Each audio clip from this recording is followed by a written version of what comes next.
அனைவருக்கும் வணக்கம்.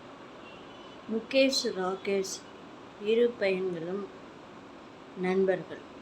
ஒரே வகுப்பில் படித்துக் கொண்டிருந்தார்கள். இருவருக்கும் கிரிக்கெட் விளையாடுவதென்றால் மிகவும் பிரியம். மதியம் உணவு இடைவேளையில் வேகமாக சாப்பிட்டுவிட்டு கிரிக்கெட் பந்தை எடுத்துக்கொண்டு வேகமாக விசிறி விளையாடி கொண்டிருப்பார்கள். அதில் ராகேஷ் மிகவும் வேகமாக வீசி விளையாடுவார். அந்த வழியாக செல்லும் ஆசிரியர்களும் மாணவர்களும், மரத்தடியில் நிறைய மாணவர்கள் உட்கார்ந்து சாப்பிட்டு கொண்டிருக்கிறார்கள்.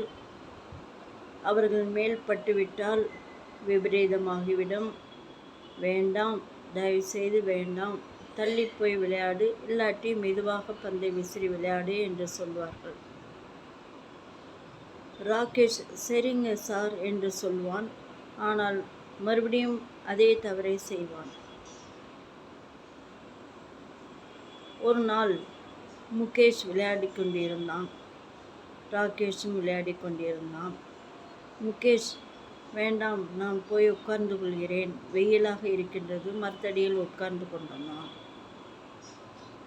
ராகேஷ் வேகமாக விசிறி விளையாடியதில் முகேஷ் மூக்கின் மேல் பந்து விழுந்து விட்டது. மயக்கம் போட்டு விட்டான். ரத்தம் பீறிட்டு வந்தது.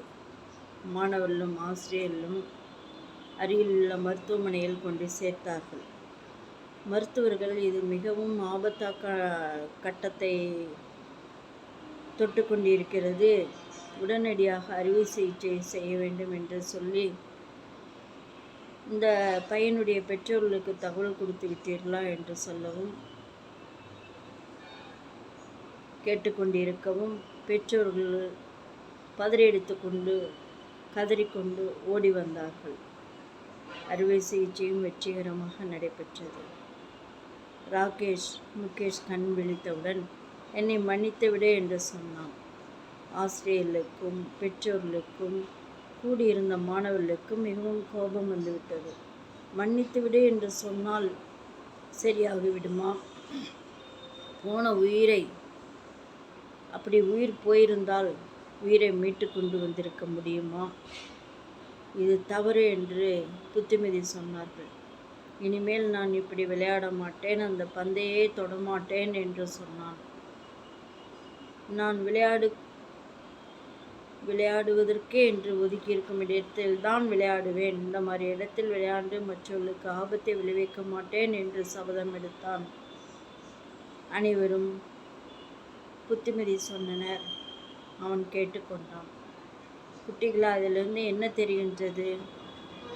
ஆசிரியர்களும் பெற்றோர்களும் ஏதாவது நல்லது சொன்னால் கேட்டு பழக வேண்டும், அதன்படி நடக்க வேண்டும்.